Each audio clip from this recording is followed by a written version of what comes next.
little bit later.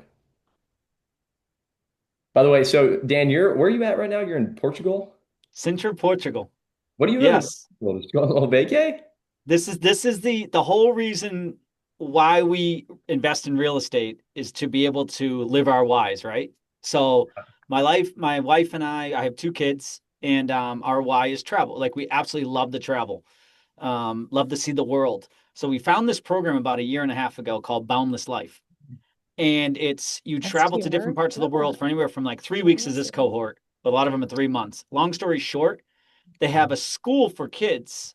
So as long as your kid's between 1 and 15 years old, they can go to school during the day and they learn about the culture, they learn all about where you live, and they actually have actual schooling while No they have a way. co-working hub. And that's where I'm in like this booth right now in this co-working hub. So you basically can just go travel the world and your kids can still be educated as you go? Yeah, I could work, my kids can be educated, and we get to see the world. Awesome. Such a great I experience. want your life. I just get to work remote, Yeah, that's like the extent of what I know plan. we're 5 hours ahead, so it's 4 o'clock our time. So it's you just got to get used to the Oh, different work. So you basically work the afternoons, but You travel, Mike 11. works. Yeah, yeah. yeah, Well, Dan is required to take on at least 10 units in Portugal while he's there for our revenue management. We're always trying to expand our global footprint. So, Hey, I will that's say, true. yeah. are y'all global or is it just US based?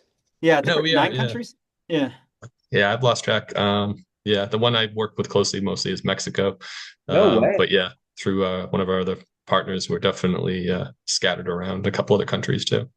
Okay, so yeah. fun question, maybe before we kick off. What other countries are y'all working in that are interesting opportunities we should be thinking about? Ooh, I don't. I'm gonna say right off Yeah, the what do you bat, just have, because I Dan? know these are popular areas for short-term rentals, and from what I've been hearing from a couple of my friends who own some in this area, is Costa Rica. I know Costa Rica's Hmm, done pretty well. I don't. Do we have any? I don't know if we have any in Costa Rica right now, but I have friends who yeah. own short-term rentals down in Costa Rica, and they've done fairly well so far. So I do know that like Central South America, America region seems to be pretty well. But yeah, that's but we can always analyze it for you. If you have an area you want to look in, we can do, analyze Hey, it that well, Strike if you is go. thinking about We're going gonna say when is global. strike? Yeah, Yeah, I there was you go. gonna say Strike's got to get We're international. trying to dominate the US market first, but then we'll probably go to Yes. Canada or Mexico after that.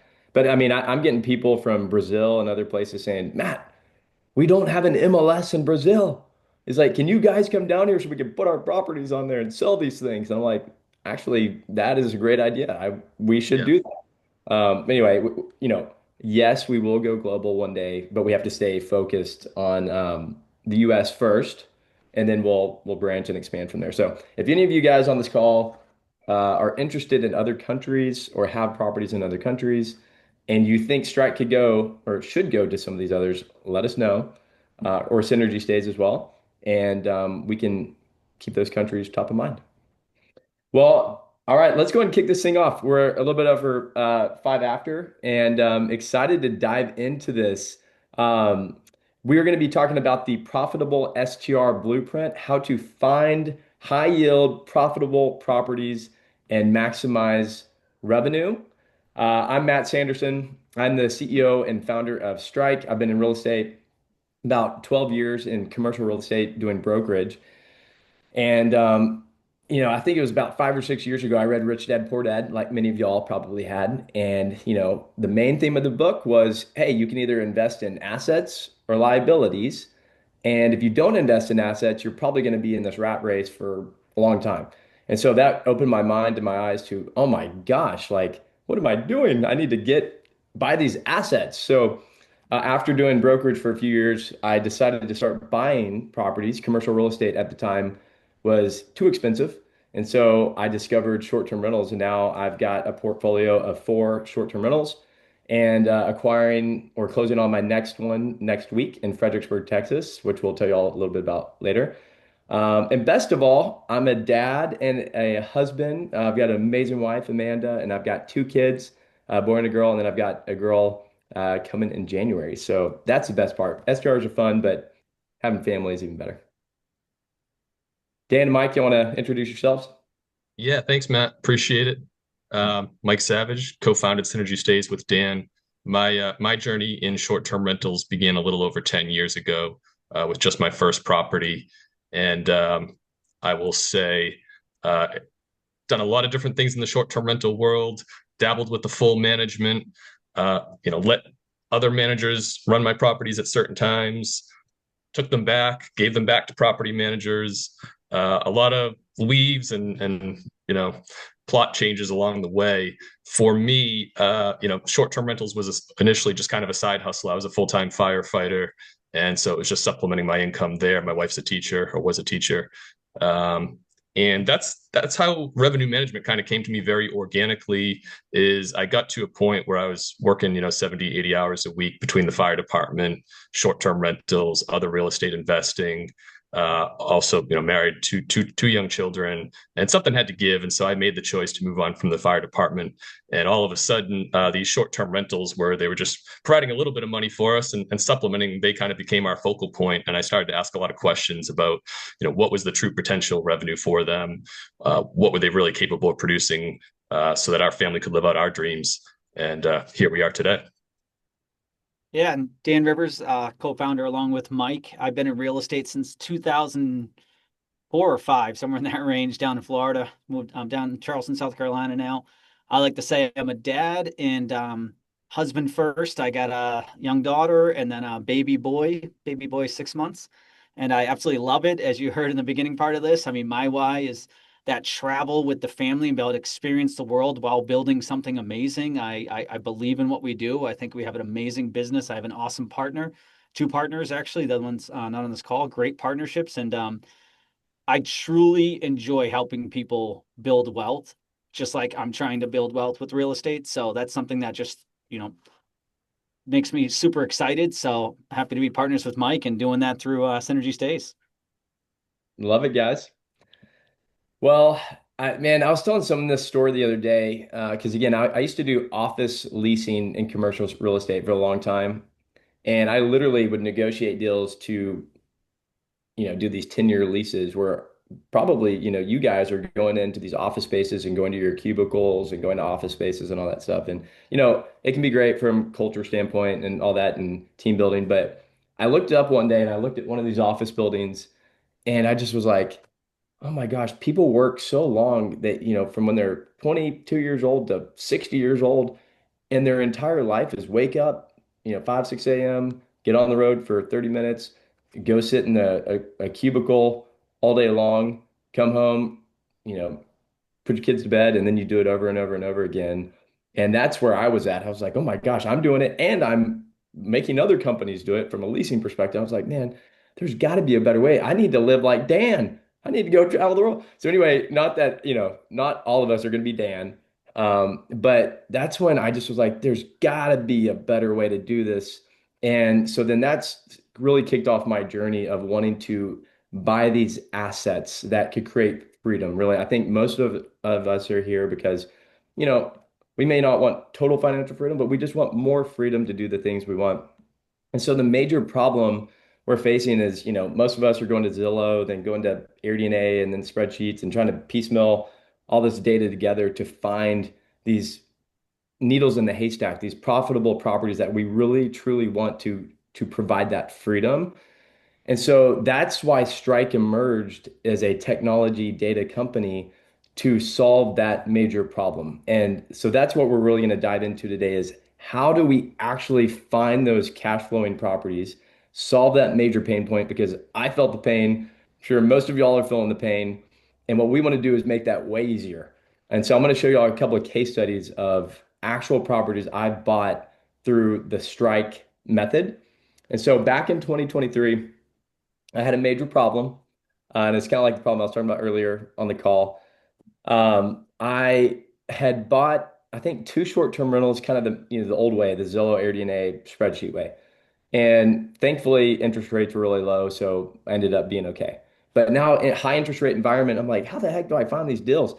So then I thought, well, why not get on strIQ, the technology we built, and see what happens?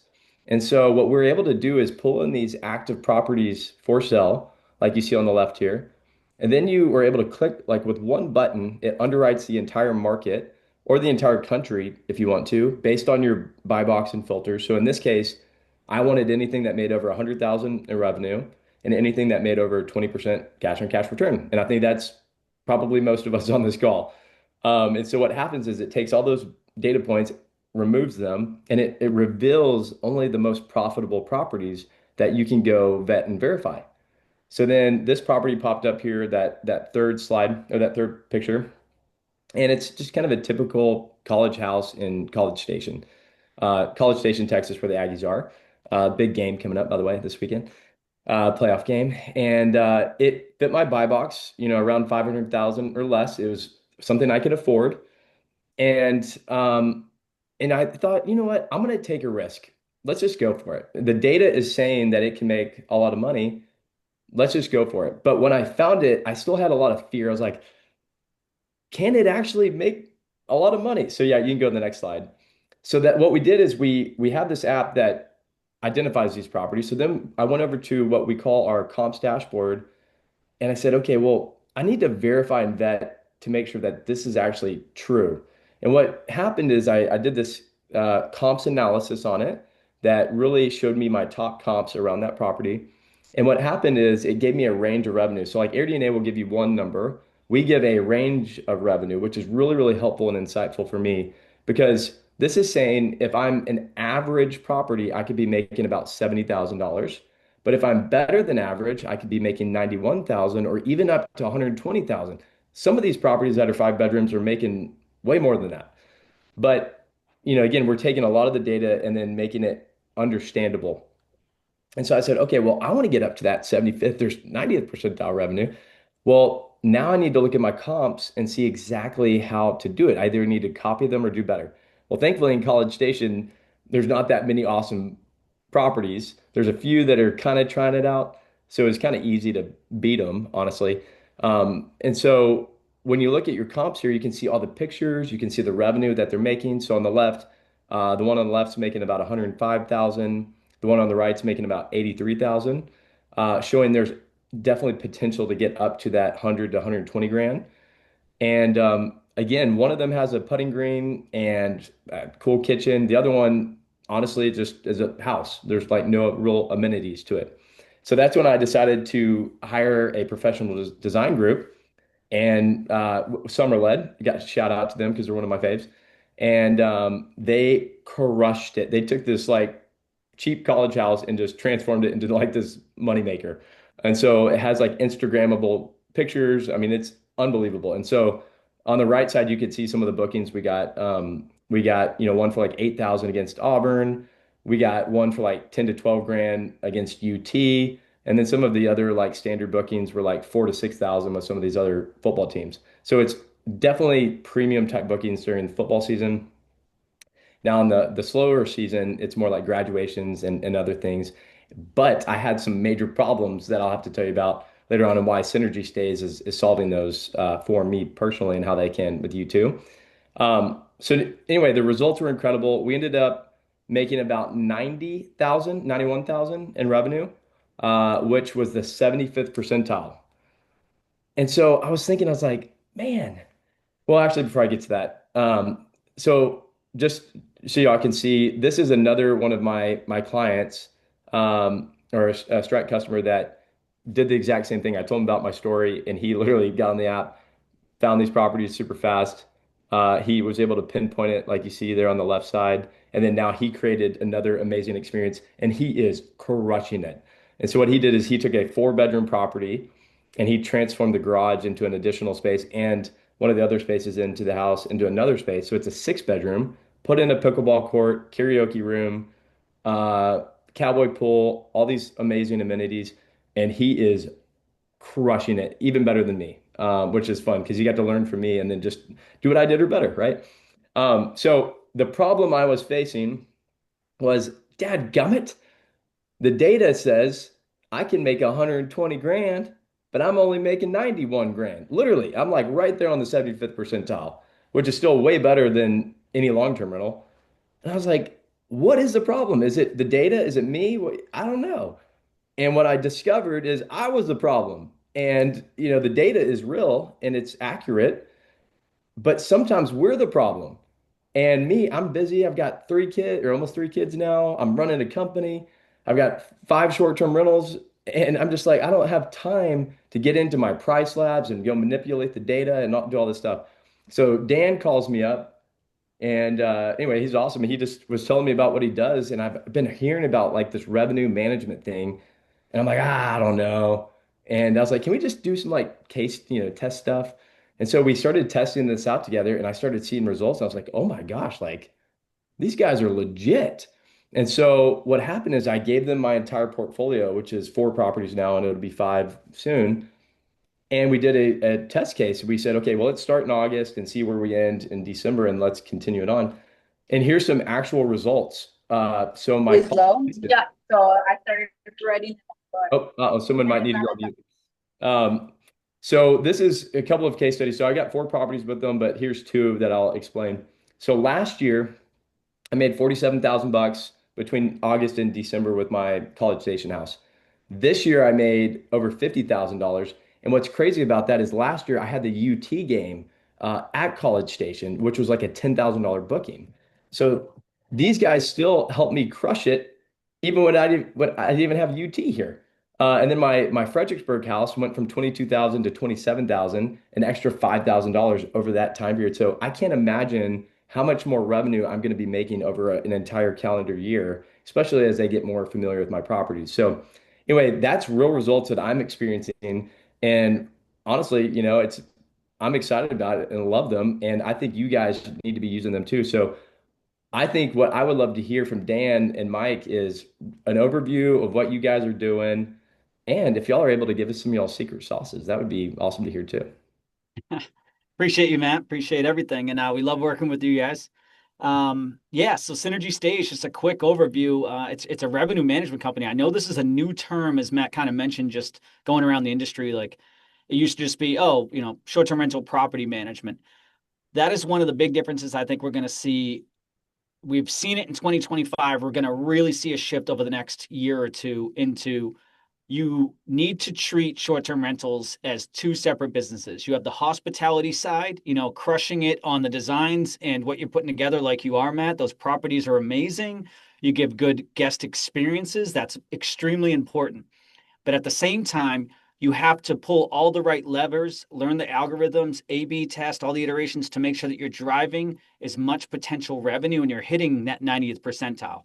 So it's 2 separate businesses. And that's where Mike and I came together and created SynergyStays. As we said, hey, short-term rental management is no longer just one business. You need someone that's focused solely on driving revenue, not just someone that works 9 to 5 at a management company or you do it part-time. It's a full-time understanding the industry, understanding all the nuances, the growth, And see, and that was my just problem was I was getting into price labs because at least that was better than yep. manual pricing. But then with price labs, you still have to get in there very, very often. And there's all sorts of things you can manipulate that I just got overwhelmed, honestly. I was like, I'm a data guy and this is overwhelming. So, I mean, Yeah. I can imagine other people out there that's never done this before. Oh, 100%. And how many people buy a short-term rental being like, I can't wait to nerd out on driving revenue? It's not about I that. know. It's like, I You just want want to make money. revenue, Come but on. you want to design an awesome experience. I mean, let's be real, and you should. I mean, that's the fun part of buying a short-term rental. So that's a little bit about short-term SynergyStays and why we created it and what we're doing. But Mike's going to hop into a little bit about like what revenue management is. Yeah, I want to dive into it, but first, I do want to say I will be looking to purchase a short-term rental property in 2026 as well. I've already started playing around with strIQ a little bit, learning it. Matt, you and I will definitely have some more conversations. Oh, we're gonna get your property, my friend. I'm very excited for it, and it's going to be a sharp contrast. I've had a lot of successes in the short-term rental world, but I would be lying if I said there weren't plenty of struggles and failures along the way. And sitting here right now, I have 2 properties in Florida that I purchased 3, 4 years ago, and that's going to be my only complaint with strIQ is that I'm glad you're here today, but I really could have used you back then because I have some of these properties that are struggling, that weren't great investments, a lot of money and time sunk into those that I wish I had the foresight to analyze a little bit better and understand what I was getting into. Yeah. Well, hey, we're here now, and we can use that comp dashboard to figure it out, man. We'll get you that 90th percentile We will up there. But getting into revenue management, on the left-hand side here, I've got just literally a copy-paste dictionary definition of revenue management. I'll read through it real quick. I hate to do it, but it's the strategic practice of using data analytics, forecasting to sell the right product to the right customer at the right price, time, and channel, maximizing revenue from fixed or limited inventory. It's common in airlines, hotels, and retail. It's about dynamically adjusting pricing and availability to match fluctuating demand, moving beyond simple cost-plus pricing to understand consumer behavior and market trends. That's a great, very technical definition of revenue management. I don't disagree with any of it. I just also added my definition on the right-hand side, which is much more simplistic and to me just really captures the true nature of revenue management, just the relentless pursuit of what is possible, right? Like if you learn the stuff on the left-hand side, which you can do through some courses and masterminds, I did it. You could even have a degree in econometrics or something like that. You can go a long way with that. But truthfully, and I've had the opportunity to network within the revenue management community. Just got back from Durham in Florida, which is an awesome conference. Top revenue managers from around the country. And what I would say stands out and truly differentiates a great revenue manager from someone that's just doing some revenue management is that relentless pursuit of what's possible. Just asking questions constantly. I see a lot of people, friends, owners, a booking will come in and they open it up and it's like the highest booking they've ever seen and they're just ecstatic, right? And I'm a little envious because I don't get to experience that. Like I see a booking come in and I'm like, well, what could we have done differently to get $5 more per night on this, or hopefully even more than that. That's just the way my mind works. It's what I do every single day. But yeah, just constantly asking questions and not just pricing, right? Like, what if I change my cancellation policy? What if I move this picture and make this my first picture instead of my fifth picture? What if I change my title up a little bit on my listing description? Even the most minute details, always just wondering and pursuing. It's being a scientist and coming up with some hypotheses, testing them out, seeing what the results are, and going from there. And it's just constant. Yep. Let's hop into speaking of that. I mean, as Mike was just mentioning, how it's constant and you're always testing things. People think, oh, revenue management, you strictly think about pricing strategies, but there's a lot of non-pricing strategies that can actually move the needle. So Mike's going to just talk about these real quickly, but then we're going to hop into some real life examples. Yeah, and I know Dan said real quickly on purpose because I could literally talk about each one of these things for probably 10 to 15 minutes, and maybe there'll be a time and place for that down the road. But I'm going to touch on each one really quickly, like Dan said, try to provide like a little, whatever I think is the most high value insight or maybe a tip or trick. Merchandising.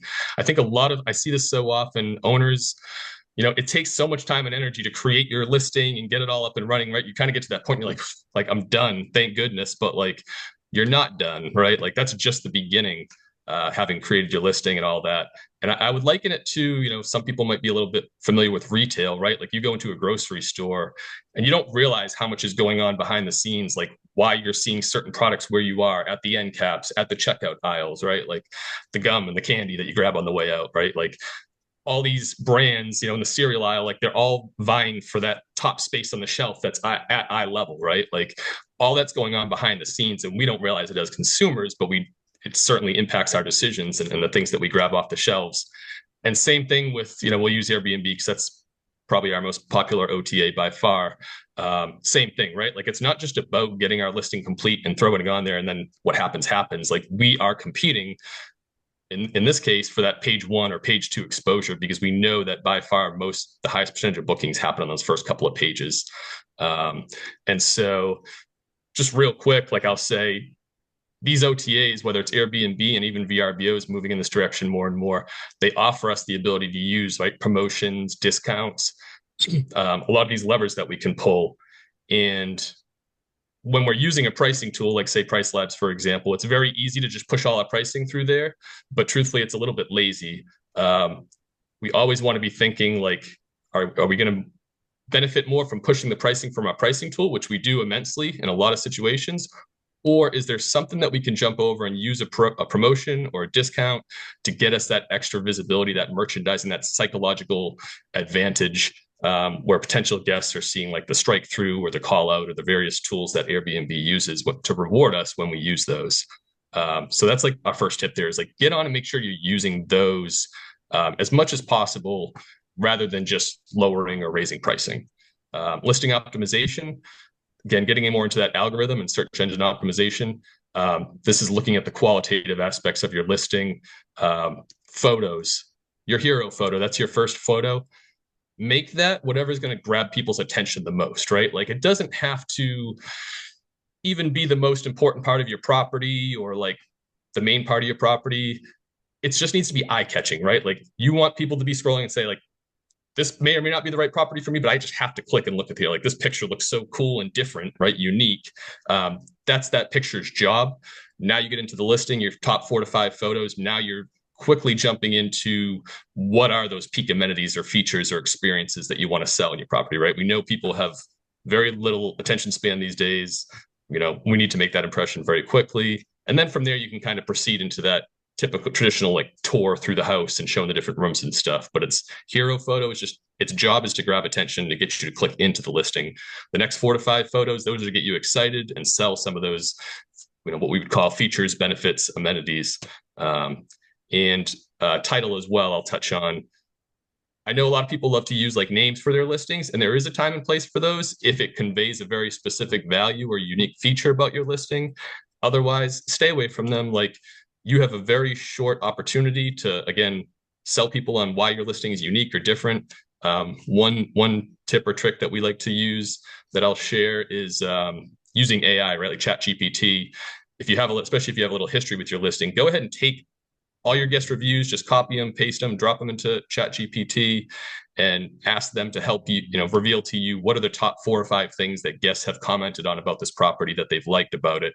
Now it's given you that insight into what is unique about your property. What are people loving? What are they talking about in their reviews? That's probably going to speak to other potential guests as well. You can go ahead and incorporate that into your listing description or your title.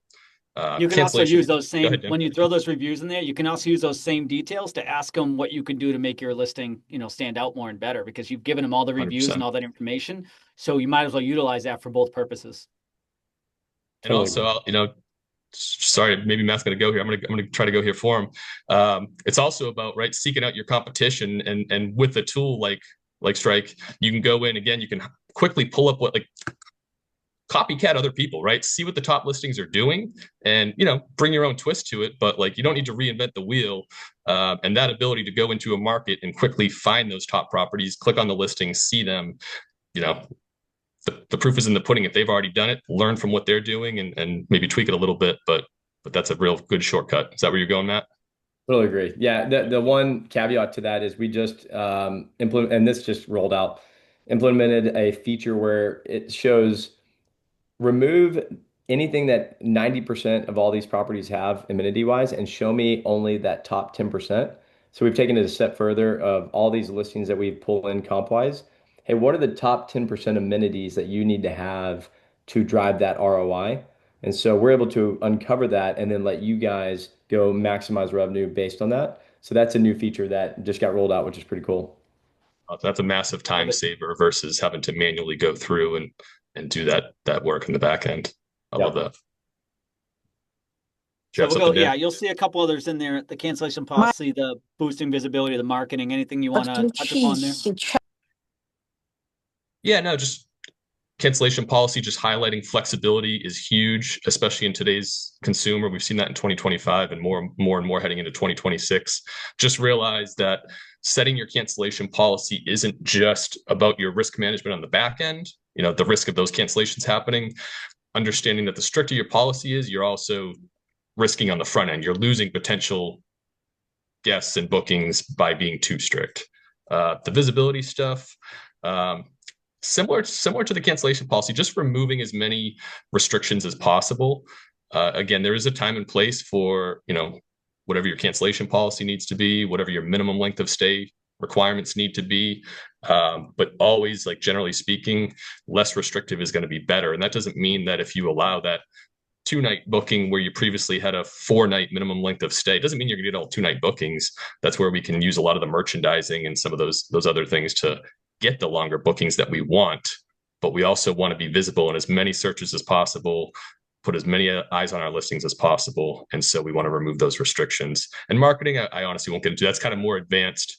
I would say start with those other 4 things, but marketing is where we're always trying to get to next, especially if we have these super properties where we can start to look at some off-platform exposure and driving more direct bookings as well. And I'll just say one of the big problems I had, especially with my college station house, was I was like, I know I can make 120,000 or whatever number on this. So I'm going to do minimum 3 night stays across the board and high pricing because we're awesome, And so that's where you came in and you were educating me like, Matt, I know we want 3 night stays if we can, but if you go down to 2 night stays and you do some of these different discounts and you do all this wizardry behind the scenes, it could still generate. And it's the stuff I was like, dude, I didn't even know. I mean, I kind of knew some of that stuff, but I mean, yeah, there was a major pain problem that I was facing that I was just shooting myself in the foot that you guys, I mean, this is all y'all do all day long, that y'all are the experts in. So the minimum night stay was a really big eye opener for me that, hey, you don't have to have just a standard thing. You can have it kind of fluctuating depending on the strategy. Yeah, and you're not alone there, right? Because that's what we did, what we do, and what we did for you is just very counterintuitive, right? Like, hey, we're going to shorten all your minimum lengths of stays across the board. Like And I the was first scared when reaction, you did the that. I was first like, reaction we get is, well, I don't want a bunch of short bookings, and it's like, well, wait a minute, like that's not necessarily going to be the result, right? I know. So yeah, it does run counterintuitive if we're going to shorten our length of stay requirement. Aren't we going to get more shorter bookings? And the answer is not necessarily. Yeah. Continuing with the non-pricing levers, here's just a couple quick little screenshot snippets from some of our actual clients that we're working with. These are actually from RankBreeze, which is a great little tool just to do that, execute that A/B testing. And again, if you're going to spend the time and change your picture order around or try a different cancellation policy, like, right, it doesn't really do us any good if we're not able to track that, see what the result is, and determine, do we want to keep this? Do we want to run with it even more and take it another level? Do we want to try something different? And so that's what we use RankBreeze for. And on the right-hand side there, a couple A/B test results from stuff that we did. The first one is a photo reordering, and it's pretty cool. It just gives us a snapshot of what it did for our search ranking position. Sometimes it'll throw in there like how many bookings occurred, and we typically do a 2-week A/B testing trial. So that's important to keep in mind too, right? We don't want to overlap too many different changes at once because then we really don't know which change is bringing about which effect. So we have to stay patient with that and kind of work through one thing at a time. It's very sequential. Wow. So it's kind of like paid ads on Facebook. Like you want to do one change, test it, and then do another 100%. kind of test it. And then whatever that change was, you'd like double down on the one that produces the best result almost. Yep, spot on. And that's, I mean, Below that's that, and I know sorry, I Dan. was going to say that's what revenue management is, and that's the whole thing. It's like there's not a one size, fits all, just one trick you do, one thing. It's a constant iterations, A/B testing. Because guess what?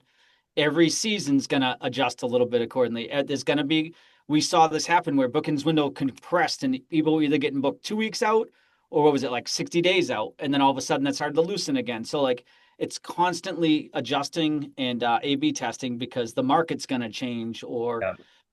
the season changes or, it's a lot, or you have all of a sudden we have one client, they had 40 new similar homes that came to the market within the last, I think, 6 months. And that changed drastically. So there's a lot of different adjustments you have to continue to be doing. That's why it's more of a, something you got to take a lot of time to do and consistently do. But we're going to hop into some pricing strategies now as well, and then give an example. Yeah, so length of stay discounts. I won't get into that too much because that's the example we're going to give next. Fire out booking strategy. This is a big one. I think people are slowly coming around, but so many people learn some really bad habits, especially if you were able to participate in the post-COVID gold rush, right? Where owning short-term rentals was like printing money and just easy. And we were just constantly raising our rates more and more further out because we felt like we were getting booked up so quickly, everybody, that it was just like, oh my, like we couldn't figure out how to capture the potential revenue fast enough. And a lot of people carried that over. And then we had the correction after that kind of gold rush of sorts.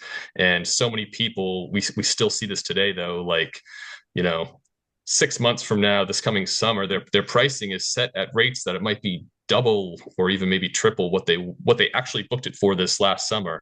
And so it's understanding, like, let's be realistic here, right? Like everybody's a little different based on where they're coming from or what their market is doing, where they're at. But 10, 15, 20%, like I think generally speaking, we would all be really thrilled to see that kind of a growth year over year. So why aren't we realistically targeting that? Like, it sounds great. Well, I'll just throw that, throw it out there at 50% higher than last year. But if, you're just wasting time by overpricing far out. So it's just being very realistic on your far out stuff. Cash flow rhythms just really speaks to having a schedule. The more you get into revenue management and learn various things and you start doing certain things, you'll see it's very easy to just really get tunnel vision and dive into one particular thing. And that's, we've even learned that as a company, from 2 years ago, we were doing a ton of revenue management and doing it really well, but maybe not the most efficiently. And that's was a major progress milestone for us, is to really be able to develop a daily, weekly, monthly set of schedules and routines that kind of keeps everything on track, make sure everything is happening when it needs to be happening. Calendar management is huge. Dan talks about this a lot too. Like, we only have 365 units to sell, right? Calendar days a year. So they're pretty precious. The two biggest things I'll point out there, kind of tips or tricks, is when you get that booking, typically Friday and Saturday are going to be our highest value nights. If you get that booking that's checking out, say, on a Friday morning, and especially if you don't allow one night minimum stays, let's go in and make sure that nobody is able to check in on that Saturday, because now you're going to create a gap night on a Friday. And the last thing we want is to have a Friday night that is not bookable, right? So that's the first thing. You can do that a variety of ways. You can go in and put manual blocks in place. You can use rule sets on Airbnb. There's different ways to go about it, but just tracking that and making sure that we are protecting our calendar inventory moving forward. And then secondary to that, when the gap nights do happen, because they will, being aggressive and go out and try to upsell those nights to your guest that's checking out the night before, or the guest that's checking in the night after. I know a lot of people get caught up on the nightly rate and what they think they should be charging, but so many times it's going to be beneficial to sell that gap night even at a 50% discount to an existing booking, so you're not worried about a party or a short stay or anything like that, but still want to try to get whatever we can out of that calendar night. Yeah, because that's, at that point, you're pretty much straight profit. You already have the cleaning, you already have all your expenses. It's just pretty much straight profit that extra night. Yep. And here's just some quick examples, again, using those pricing levers. And kind of the theme we ran with here is, every market's a little different, but a lot of the markets that we're in, those winter months are our off-peak season, right? Like December, end of December, maybe January, February, maybe heading into March a little bit. That's when we have a lot of markets that just see very low occupancy from a market standpoint, might be sitting at 30%, 40%. So the vast majority of listings or hosts in that case, they just have 60%, 50%, of their nights are just sitting unbooked for those months. We talked about those length of stay incentives, and the proof is in the pudding here. This isn't just coincidence or chance. We didn't just get lucky and get these longer bookings. We went out and sought them. We, captured that psychological benefit for people that are looking for those longer bookings, and we're able to draw them into our listings to get these booked. And, again, yes, using that length of stay, we're going to oftentimes be giving a pretty significant discount. It's going to mess with your comfort level from like what ADR or what you feel like your nightly rate should be. But I think it's just important that we're always looking at every single night that doesn't get booked. Our nightly rate was $0. So if you're willing to rent your house out for $0, you need to be flexible about the real money that you're willing to rent it out for. Let me Go ahead, pause Matt. there for a second, because going back to the College Station story, that's where I messed up. Is I had crushed it during football season, and I was just so proud of our property, and it was like, it's going to crush during this, down season. And I didn't adjust pricing as much as I should have, but also didn't really think about the minimum night stays and just the different tweaks that you could make to that. And so that's the problem I was facing. I want you guys to hear it too. Like, I had many weekends even that were unbooked because I didn't adjust with the market fluctuations. And so this is where you guys are adding so much value to me and just driving way more revenue, because you guys understand that market and you're willing to do it and get myself out of the way on that revenue management side. So huge testament to that. And we'll come back more into Yeah, that. appreciate Yeah. that. And speaking to it real quick, it's just a mindset shift, right? It's so important to understand that during peak season, you might have a very specific comp set, that's 5, 6 bedrooms, similar to your property, same amenities. When you get into off-peak season and properties are sitting empty, you need to tear down your comp set, right? Like Matt, your property, we might be pricing. We understand that we're at this point competing for someone that might be booking a very simple 3 bedroom, nothing fancy house. We want them to book your property instead. So if we want to play that game and we want to get that booking, we have to go out and compete with those properties. And it's, we're going to set aside our pride in the property a little bit and all the things that it has. That's just where we're at in those And to your off-peak point months. earlier, a night unbooked is $0.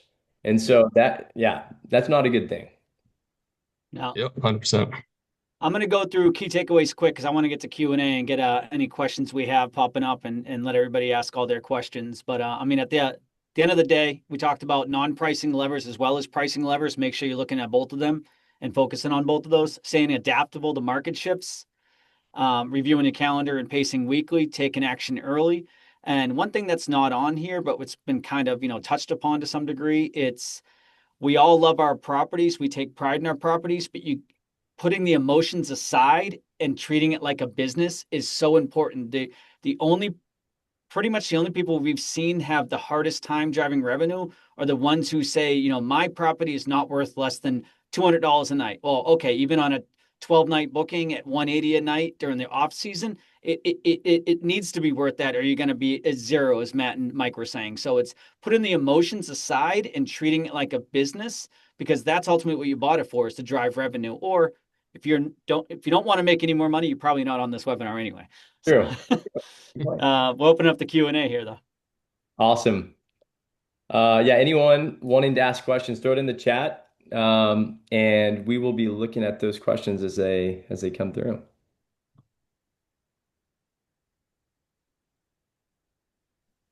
If you have questions too, you can raise your hand to use a little reaction to raise your hand, and we'll let you know to unmute yourself.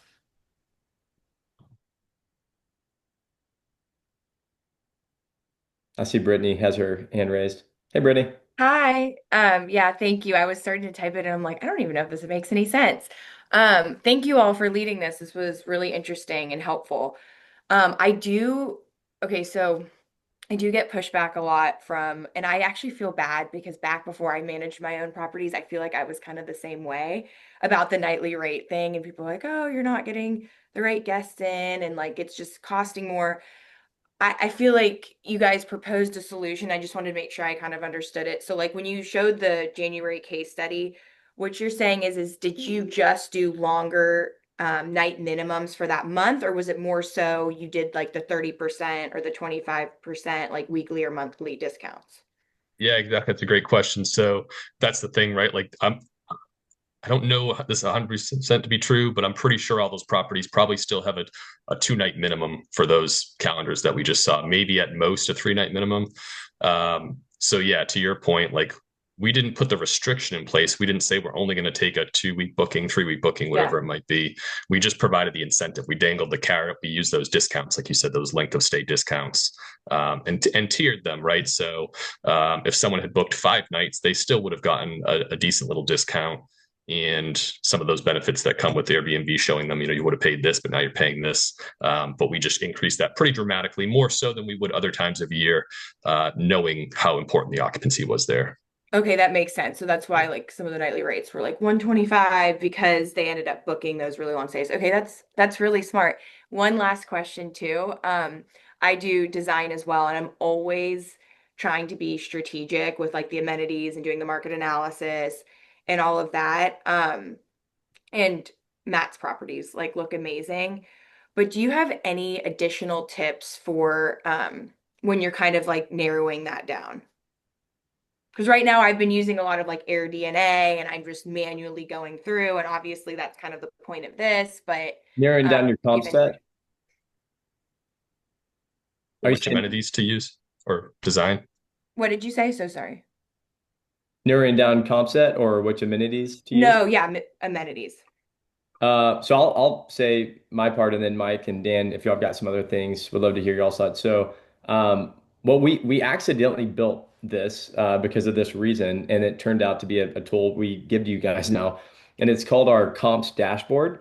And so what you do is you type in your address or your market, and it pulls in that radius around that property, and it basically pulls in a competitive market analysis of that, and it brings on all your Airbnb comps, and then you put in your filters of 5 bedrooms or whatever your property is, and it shows you all those comps. So that, maybe it's 30 comps out of 1,000 that fit that criteria. Then what you would do is you filter from highest to lowest revenue, because obviously you want to make the most money you can. And you look at your top comps of those top like 5 to 10 that are up there. And there's going to be some key things that you're going to notice. Some things that come to mind are bedroom count, guest count, because oftentimes, even if you just juice up your guest count by like 1 or 2 people and figure out a way to get more people in there, that helps. But you'll be able to see the pictures of those, and it'll pull out those key amenities visually that you'll be able to see, whether that be a pickleball court or, some cool design. But then that's where we also have this new amenity feature that excludes 90% of what everybody else has, and it shows that top 10% of what those key amenities are. And so oftentimes, honestly, pool is like one of the major ones of it. Doesn't have to be, but having some water feature like a cowboy pool or above ground pool or some pool is like usually a main driver. Pool and hot tub. Um, but there's also these other like really unique amenities like golf simulator, goats on the property for like petting, letting people experience goats, but you're able to like visually see that in the pictures once you identify that comp set. Wow, that is really that helps to streamline it too, so you're not just going through it manually. I love that. Right. No, I could just add on to that. I love this is where what we do and what Matt do ties together so well. Always be thinking when you're going to add an amenity, just understand it's not just enough to just have the amenity in a lot of cases, right? We see this more and more, and especially competitive markets. It's how you're going to market that amenity, and always be thinking about that as you put that amenity in place, right? There might be some markets where just adding that hot tub now separates you from everybody else, or there's other markets where you're just now one of 100 and 200 properties that has a hot tub. How are you going to make your hot tub look that much more inviting, appealing? Is it going to be the backdrop? Is it going to be how you stage it? Always thinking about those things. That's where what you do, Brittany, becomes so important. Is that design and decor aspect really like brings everything full circle, right? Like you figured out you need this amenity. Now you've gone out, you've spent the money, you've gotten it. The worst thing is to just end right there and now not create the most perfect marketing around that amenity, because it's not going to make you any more money if it's not selling people, on the OTAs. No, that's such a good point. And like it's cool too what you all do, because in some places like more obvious where it's like, okay, there's not a single like dog park. And of course you have to make it aesthetically pleasing so it can be marketable on social media and all that. But it's like, okay, dog park, it might be obvious, or like barrel sauna, it might be obvious. There's none in this area. It's done really well in surrounding areas. But like for sometimes for like condos, even, I think it would be where you can't add things like that. I think that this tool is like super helpful to be able to see, okay, like what is there instead of just like looking for that one little thing. It's like, it's a lot quicker. Absolutely. Any other questions? I see Kate Larson asked something here. Your A/B testing, do you guys do the reorder of the photos, or does the client, same with the other tweaks, do you initiate or do the clients? Mike, Dan?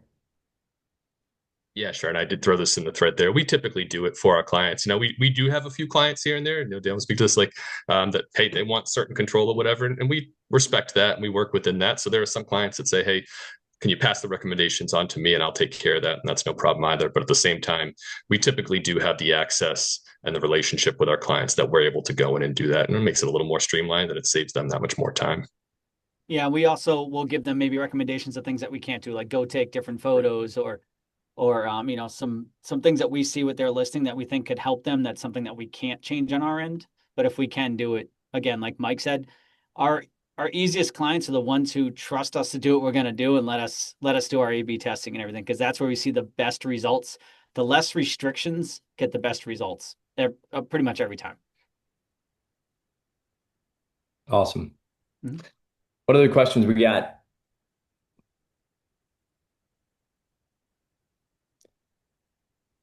Hey, I will ask something while we're waiting. So, Mike and Dan, out of all the properties y'all manage, from a revenue management standpoint, there's probably, this top 10% that are kind of the cream of the crop that are just crushing it. Are there any interesting insights about those properties that we can learn from that we can apply today? I mean, oftentimes it's, hey, how much money can you spend to make these things really awesome, But not all of us have 500 grand or 200 grand to go invest in CapEx on these properties. So are there any interesting insights that we can apply today from these best performing properties? Yeah, I'll share this, and this honestly applies to not just, well, the best performing properties, but to your point, it doesn't matter whether you're a 6 bedroom mansion or you're a 1 bedroom efficiency unit, right? Where whatever you have, we always just want to maximize the revenue potential for that given listing and that given property. And one of the big things right now, we're telling this to people more and more, and this is where, as Dan touched upon, it's very much a relationship between us and the property owner because we can't do everything. And one of those things is having your property be a guest favorite. Airbnb leading the pack, but all the OTAs, they've really shifted their focus to quality over quantity. They want guests to have good experiences, leave good reviews. And so if you're not in that guest favorite category, you're 100% losing revenue. We don't know the exact formula to be a guest favorite, but we know that it ties into our reviews, it ties into any quality control issues, any guest complaints. So just to what Dan said, like maintaining that hospitality at the highest level and getting good guest reviews and avoiding problems, guest facing problems with your property, that's usually the biggest thing you can do on your end to ensure that someone like us or another revenue manager can provide the best returns for you on the back end. Awesome. Hey, we got another question from Mark. Is SynergyStays able to work with unique properties that have multiple uses, such as renting out a wedding venue along with overnight stays? I actually asked you this earlier because Yes, you did. my property I'm closing on next week is 7 bedrooms, 2 properties, and a barn on 6 acres with like this river thing. And we can do like a small wedding venue thing. So would love y'all's feedback on that. Yeah, 100%. And to what we were saying earlier, Matt, yeah, we can. We definitely do work with some properties that fall into that category. There's definitely, we didn't touch upon the marketing side too much earlier, but that's where it's gonna be really important to incorporate that marketing along with revenue management, the hospitality, because yes, you're gonna get some wedding bookings and things like that through Airbnb, but there are so many other channels and networking opportunities available to you. So we're definitely going to make sure you capitalize on that as well. Mark's in Fredericksburg too. Are we competing with each other? No. Uh-oh. We'll help each other out. Help each other out. Hey, you should, hey, reach out to me. I'd love to chat with you. We can share notes, help each other. Cool. We got about 5 minutes left. Maybe one more question if anyone's got a question you want to ask. Or a problem or challenge you're facing with your property. Let us help you. Don't be shy.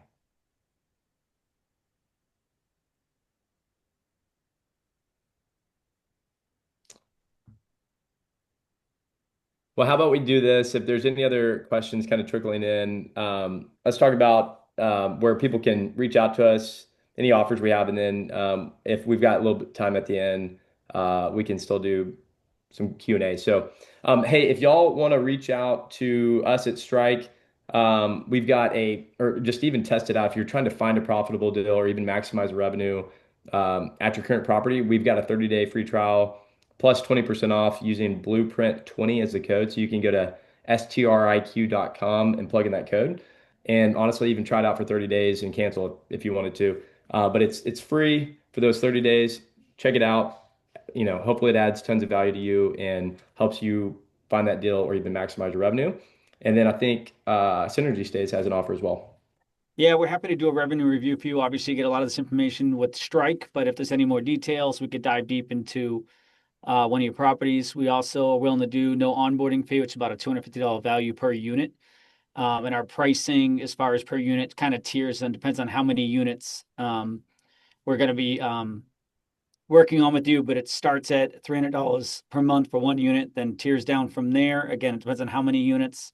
So we can have that discussion if you have several units that you'd like to work with us on. And just up until this Friday, if you use RevPAR 26, we'll be giving that discount for anybody who's been on the webinar. and Awesome. we'll talk about how you can get a hold of us right here. Perfect. Yeah, you can reach out to me at matt.sanderson@striq.com. We even have a free school community where we just educate people and train people for free on all this stuff. So if you're not ready to buy a property, if you don't have one yet, but you're just kind of getting started and want to learn, it's a really great place to just start getting exposed to this stuff. And that way, when you are ready, you can take action very quickly. Yeah, and you can reach us. It's synergystayslocal.com if you want to just go right to our website. But that's my contact information, my personal email, cell phone number right there if you want to get a hold of me. And then you can also follow us on social media. Awesome. Well, I think that's it. Any more questions that we've got before we wrap this thing up? Leslie, do you see any more from anyone? Okay. Well, Uh, hey, thank y'all. Oh, wait, what? No, I was going to say I appreciate everybody's time. I appreciate everybody hopping on here. Hope you got some really good nuggets, and anything we can do to help you out at all, reach out to us on our end. Hey, one final thing I'll leave y'all with, closer. My Canyon Lake house that I had y'all engaged on. This is from my cleaner. This is a text message. She goes, if you're comfortable tutoring me a little bit, I'm very curious about your sudden boost in bookings. Very cool, whatever it is, and I'm always a student. Only if you're comfortable sharing. If not, that's okay. I just know I ask questions, and I want to learn from those people that are having success. And uh, and I said, yeah, sure thing. I'd love to tell you. And she goes, stick with what's working. That's amazing. The proof is in the calendar, and yours has changed drastically, at least from my vantage point. And I told her later that, hey, really the secret sauce was I hired SynergyStays and just let them take over it, and I stopped doing it and getting out of my own way. So anyway, that's proof right there, even from my cleaner. That's like, holy crap, what are you doing that's different than all these other people in Canyon Lake? Your property is crushing it. So hear it from me. Totally worth it. You need to go hire SynergyStays. They are incredible. So thank you all for joining us and look forward to the next webinar together. Appreciate everyone. Talk Thanks, soon. everyone. Bye.